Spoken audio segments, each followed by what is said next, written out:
Assalamu alaikum, barkanmu da ƙara saduwa da ku a cikin wannan sabon bidiyo namu a wannan tashi tamu mai albarka mai suna On Top Tech. Da Allah in wannan ne shigowanka na farko cikin wannan tashi tamu, ka danna mana subscribe sannan ka danna mana ƙararrawa domin sanar da ku sababbin shirye-shiryenmu da zarar mun ɗora.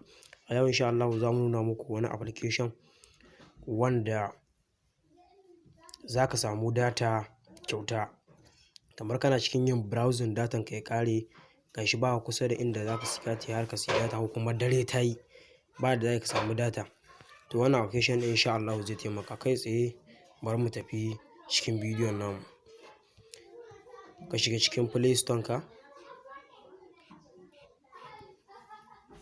Ka shiga cikin Play Store ka. A wani waje inda aka rubuta search for apps ɗin nan, sai ka taɓa wajen kamar haka.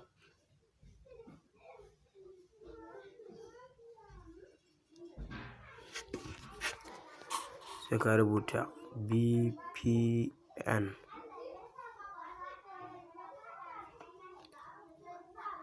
Stack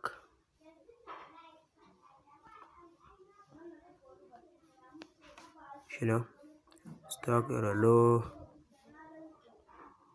reloaded. Sai kai search kamar haka, ka ɗan jira zai buɗe. Kun gan shi? A nan yanda kalansa yake mai ɗan jajajen nan da alamar wani arrow yana nuna. Mutanen da suka yi review ɗinsa mutum 3000 ne. Ga daga kan ɗan shekara 3 yayi sama shine zai yi amfani da application ɗin nan. Mutanen da suka yi download ɗinsa mutum 500,000. Yanzu mun yi download ɗinsa, in kai ne so kai download ɗinsa, kai open ɗinsa. Bari mu je mu shiga kansa. A shi nan kamar haka yake shiga cikinsa. Bari nuna muku yadda za ka yi aiki da shi ma connected. Ka yi browsing ɗinka hankalin ka kwance. Sai ka mai da shi kan MTN. Kan MTN ɗin nan 100 MB daily 2021 ne ka taɓa shi kamar haka. Sai ka waje ga yanda aka rubuta disconnected ɗin ne ka taɓa wajen kan janna kamar haka. Sai ka ɗan jira. Ɗan jira yana searching. Kun gani yanzu haka yayi connected, sun ba ni data kyauta. Yanzu haka kun gani? Yanzu haka an ban data kyauta. To mun gode.